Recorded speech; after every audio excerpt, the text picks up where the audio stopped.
balls, thanks to God and Jacques Thibault, who gave me cold water underground. In Florence, that carborundum would hone Pollaiolos, Hercules, and Antaeus to a scalpel.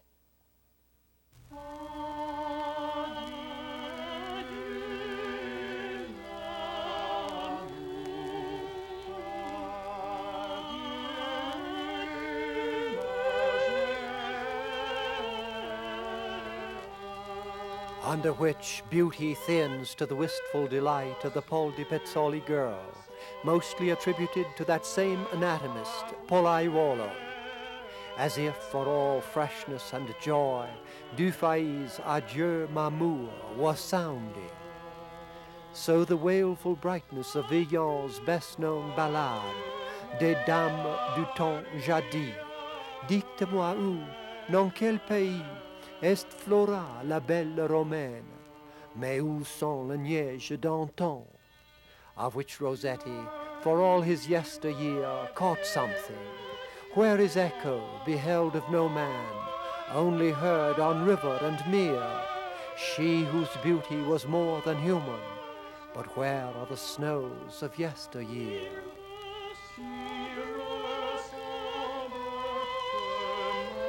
Villon's ballade is introduced by a description of death sharp as those tombs where sometimes worms and mice crawl from the sculptured corpse, yet of strange beauty. Simon's, no, I am not, as others are, child of the angels with a wreath of planets or of any star. My father's dead, and lies beneath the churchyard stone, God rest his breath. I know that my poor old mother, and she too knows, must come to death, and that her son must follow her. After comes the old helmet maker, with peaked chin and cheeks all waste and dead, and lips that are two skinny rags, elsewhere compared with this Donatello Magdalene, though the Magdalene might stand as well for Villon's mother in her prayer to Our Lady. I am a woman, very old and poor. I know nothing, I cannot read at all.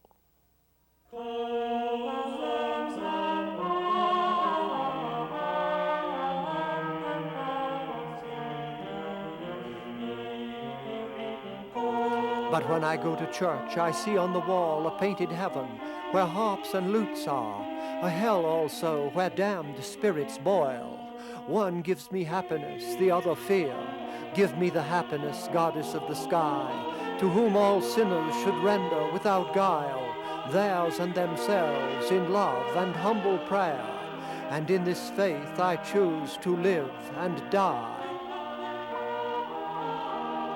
Lachner's judgment reviving for us with the vigor of a Dufay Gloria, what was painted in all the churches of Christendom, the timeless drop, without which the action of Renaissance loses its stretch and tuning. As the helmetress says of earth's joy, comment reste-t-il en tes péchés?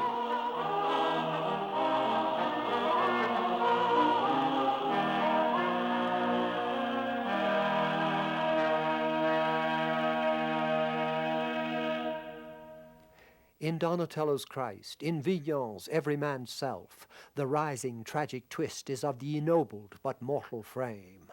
Whoever dies, dies with much pain, for when his wind and breath are sped, his gall breaks on his heart, and then he sweats.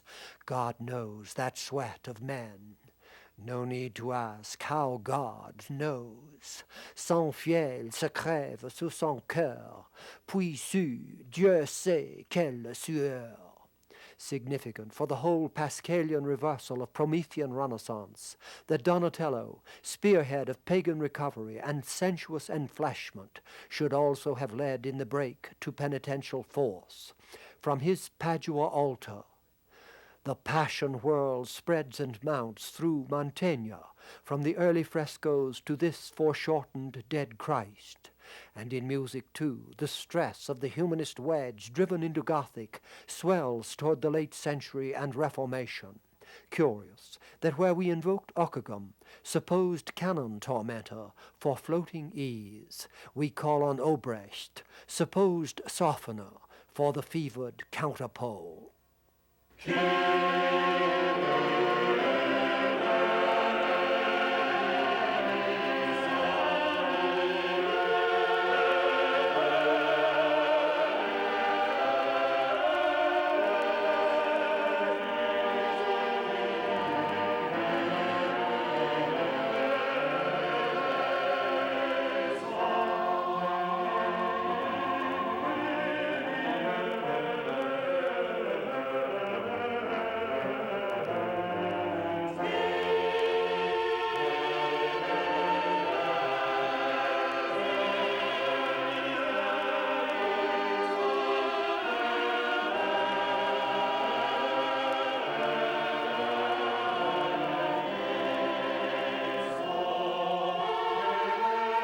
Such the cry of contrition which shook Botticelli and burned Savonarola.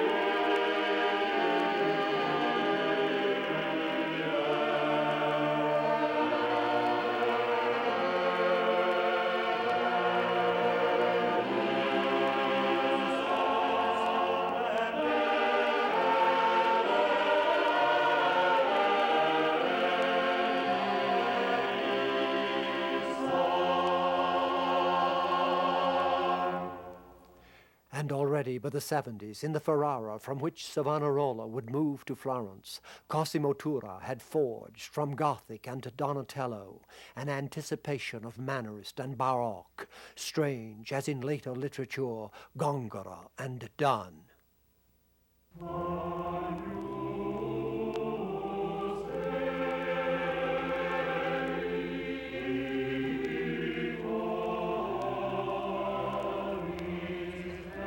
Yet through the same years, Antonella de Messina, absorbing into Sicilian post-Gothic the space of Florence with the nature and oil techniques of Flanders, was preparing, even in this crucifixion, for the rich calm of Venetian high Renaissance, while northern composers, here from the Agnus of the same Obrecht Mass, have steeped their counterpoint in the chordal expressiveness of Italy.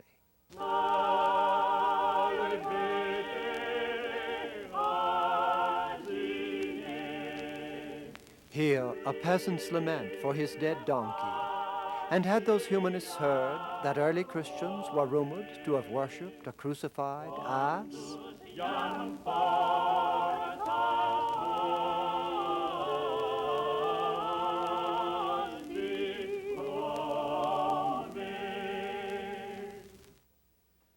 If the style work of the 15th century is the articulation of humanist islands within the eddying continuance of medieval faith, it is in Florence that the unconscious change, drop added to drop until crystallization nears, most dramatically presses toward conscious reordering. There, the precursive souls, from Donatello, St. George, 1415, to Michelangelo, David, 1501-4, magnify the reasoned assertion of power, while others, from Angelico, 1430, to Botticelli, 1500, refine the spirit and line of Gothic, but with such ripening of the sensuous and aesthetic as involves them in the same vortex.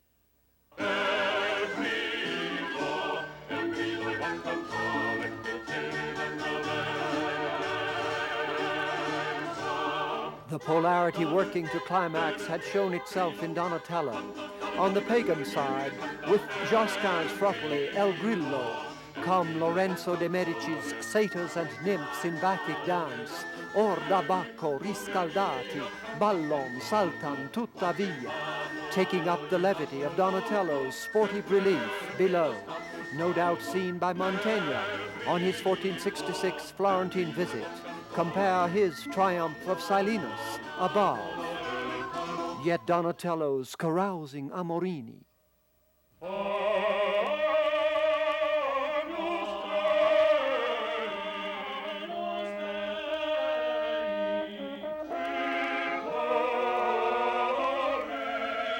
adorn the base of his most puzzling late bronze, Judith hacking off the head of Holofernes. That harrier of Israel dies drunk. The cushions beneath him seem spouting wineskins. So the Bacchantes in Poliziano's pioneer opera, Isaac's Music Lost, display the head of deviant Orpheus, Evoe, Bacco, Bacco. Over all sex-death puzzles of this bronze pillar of flesh, one thing is clear, that the tension of the century and of Donatello himself between pagan delight and penitential seizure has been spanned in a prophetic monument. But Josquin, too, worked over that divide against the Grillo, and from the same Petrucci record, his Mass, Ave Maris Stella, raises the plea to the Lamb of God to a last strident cry.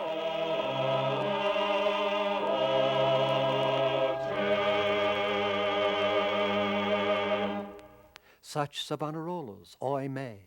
All Italy has asked the judgment of war and plague. Return to Jesus Christ, his mother and meek spouse. Quit the inveterate vice of your godless ways. No one lived both myths, pagan and Christian, more poignantly than Botticelli. His 1475 Medicean Adoration of the Magi assumes the bel vivere of his master Lippi. Old Cosimo kneels to the child. In front, his son Piero, both dead by that time, faces the radiant Giuliano, soon to be murdered in the Pazzi conspiracy. Far right, looking out, we cannot miss the proud painter Alessandro. Far left, Lorenzo, citizen ruler, holds court. Poliziano, prodigy of Renaissance poetry, fawns on him. A caress even Lorenzo's horse toothfully resents. Perhaps a year after this painting, Giuliano's love for Simonetta, Vespucci by marriage, would come to the climax of the January 1476 tournament, over which he, Victor, would crown her queen. On April 26th of the same year, Simonetta's death of consumption ranked their love with Petrarch's and Dante's. On the second anniversary of her death, Giuliano's assassination turned it to myth. As Poliziano had written for Giuliano, she seemed Minerva in act, Venus in face, or in La Giostra, candida è ella, e candida la vesta, ma pur di rose e fior dipinta ed erba. In Botticelli's Primavera, realm of that Simonetta Venus, Mercury, with his wand, disperses gathering clouds. How Dante's simultaneous levels of literal, political, moral, and anagogical meaning might reconcile our critics. If Simonetta comes to this grove through the dispersed cloud of death, it remains Tuscan Elysium, from which good counsel would banish clouds to ensue. As Striggio would write for Monteverdi's Orfeo more than a century later, Dei, sommi Dei, non torcete da noi benigno il guardo. So with Botticelli's Pallas and the Centaur, the contention of political or moral ignores the same Dante to Can Grande. No doubt the delivery of reason from man-beast is guided by Minerva. Yet her dress, adorned with the Medici emblem, surely hints at Lorenzo and some feat of diplomatic control. Is the control more threatened in this Mars and Venus of perhaps a year later? It is cheerful when Venus as humanitas prevails over Mars as discord. So at Alexander's marriage, Lucian, Cupid's played with his armor. But this loved-out Giuliano Florence is in jeopardy. He sleeps while those lusty satyrs with the lance stir up a hornet's nest. That the pun on Vespe, wasp, suggests the patronage of Simonetta's Vespucci can only complement the danger, which, as in biblical prophecy, is both past and future. By 1490, in the head of St. John from the Barnabas altar, Botticelli wakes to the fullness of time being announced by Savonarola in his San Marco sermons of that year, the voice of one crying in the wilderness, "Prepare the way of the Lord." By the old view, Botticelli's reconstitution about 1495 of Apelles' calumny, described by Lucian, an innocent man slandered before a Midas-eared king and dragged to judgment, with the black-robed penitents to follow, and the final pure revelation of naked truth, was aimed on the political level at the papal censure of Savonarola. Botticelli, here his late works confirm Vasari, shaken by those apocalyptic sermons. A strange caution to discredit that, while making an issue of this hall, carved with pagan and Christian subjects, as if the painter had not devoted those years to reading and illustrating Dante, whose purgatory reliefs enforce, by just such polarity, the cleansing of politics and spirit.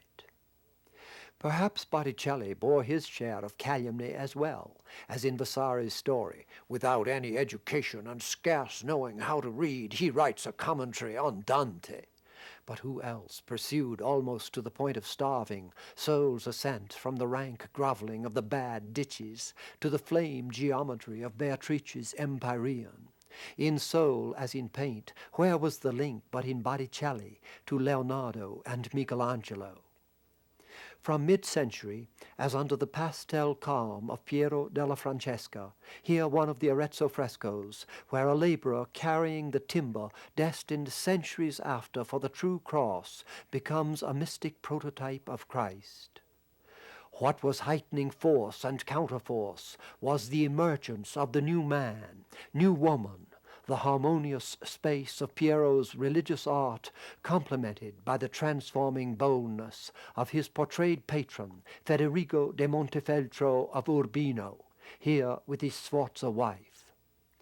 As the century advances, such assertion swells under the visible interpenetration of Flemish realism and the revived antiquity of Italy, left one of the Magi from a Hugo van der Goes altar about 1470. In the tradition of Van Eyck and Van der Weyden, though already humanized from the south, and right, 10 years later, absorbing and romanizing that Flemish skill, this archer from Mantegna's Saint Sebastian. In Florence, two portraits from 1470 and 75 by Laurano and Polaiuolo of a Sforza daughter and a Medici son, juxtaposed, enact Renaissance drama. But what Machiavelli would concentrate in the 1518 Mandragola had been voiced before 1500 and in Spain, in the tragicomedy of the high-born Melibea and her seduction by the somewhat lower Callisto, with the help of the old bawd Celestina. Callisto's passion, if God would give me for the sight of you a seat among his saints in heaven, I would not take it.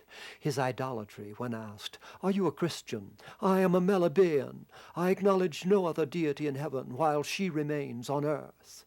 Melibea's proud purity, vete, vete, diai torpe. Go, wretch, I cannot tolerate one who would plant in me the delights of illicit love. Her vulnerability to Celestina, that hag who could move stones to lechery by her art, shape tragedy. My daughter, why have you left me to despair, weeping and lonely in this vale of tears? Porque me dejaste triste y solo in hac lacrimarum valle.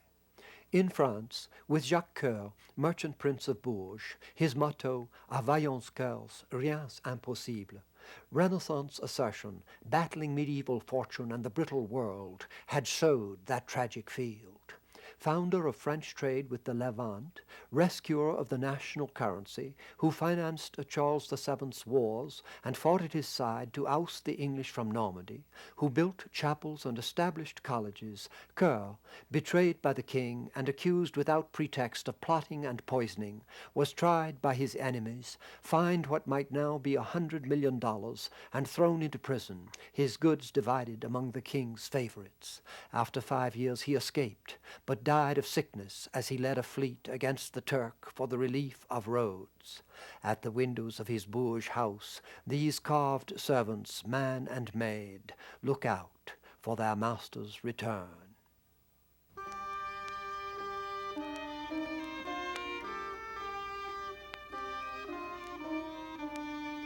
Measure in Florence that advance of earthly assurance. Here 2 sacred births, below of the Virgin by Giovanni da Milano, later 14th century, with von Wolkenstein's transcription of Italian Ars Nova.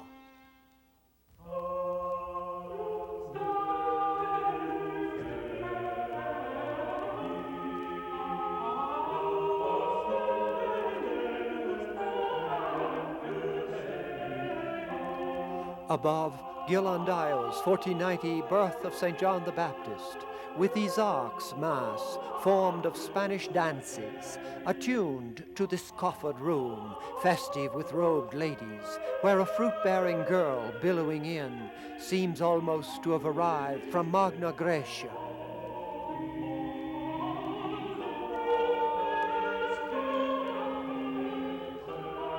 It is what this outdoor scene from Ghirlandaio's same Santa Maria Novella frescoes perfects, this meeting of Elizabeth and Mary by a walled piazzale across the Arno, those heady youths leaning over where something like the old palace towers from below.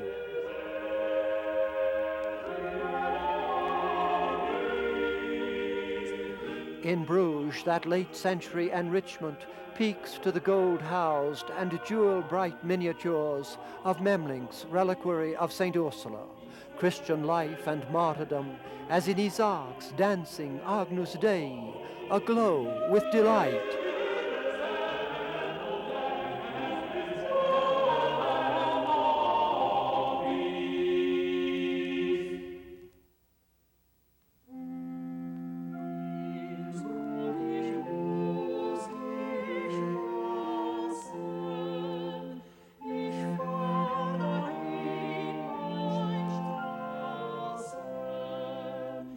Memling's individual scenes, this arrival in Cologne, with the death annunciation in the upper chamber, are as feelingly suspended between the poignance of the story and the gladness of earth as Isaac's homophonic farewell to Innsbruck, Innsbruck, ich muss dich lassen.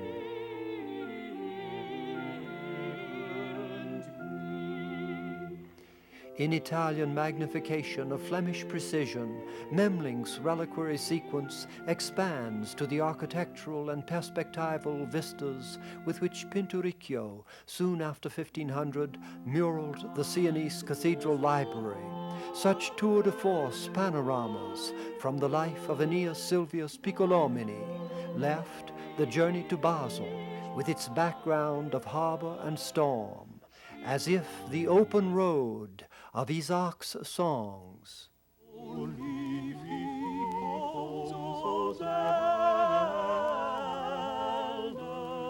Glück ist in allen Gassen, with this refrain from his Flemish "'T meisken was jong."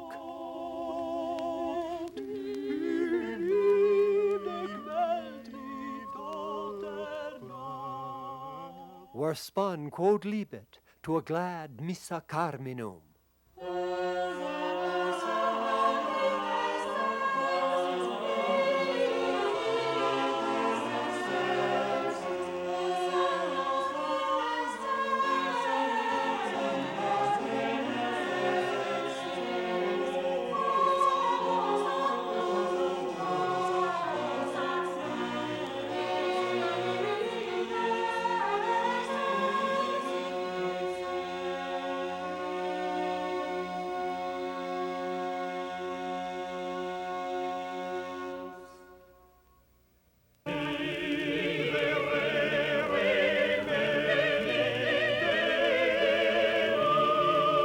Yet here as earlier, the claim of earth advances an always more physical doom.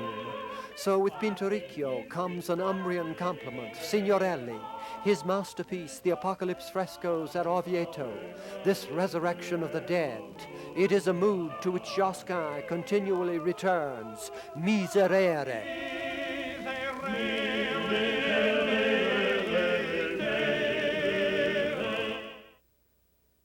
Why is this manuscript so mechanical, its illuminations so dull?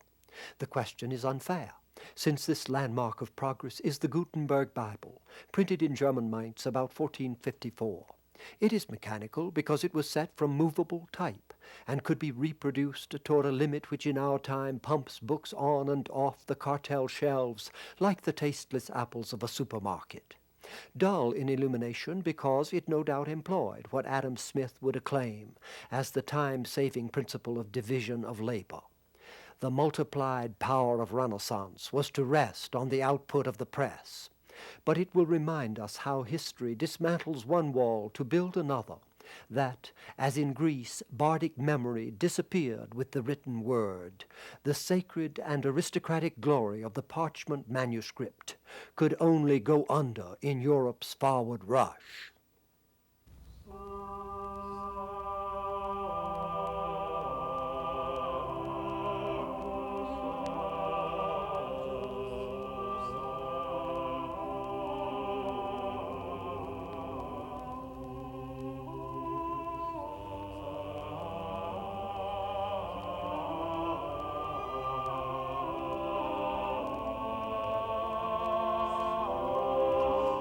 Meanwhile, a genius was growing up in Medici Florence who would bring Renaissance thought, science, and art to such a harmony as in the spacings of Delarue's sixth voice, Sanctus. The old account of Leonardo as Verrocchio's apprentice painting a beautiful angel left in the master's baptism about 1473 has been confirmed by Bode's study of the oil glazes, which, with X-ray analysis, has also given the landscape above to Leonardo. In this luminous spread of water under rocks, the boy seems to have envisaged what would become the geology of his notebooks. I perceive that the surface of the earth was from of old entirely filled up and covered over in its level plains by the salt waters, and that the mountains, the bones of the earth, with their wide bases penetrated and towered up amid the air, covered over with much high-lying soil. Subsequently, incessant rains have stripped bare part of the lofty summits, so that the rock finds itself exposed to the air, and the earth from the slopes and mountains has raised the floors of the seas and caused the plain to be uncovered. Cusanus, privative infinity, sheds privation, becoming almost the cosmos, one from the void and formless infinite.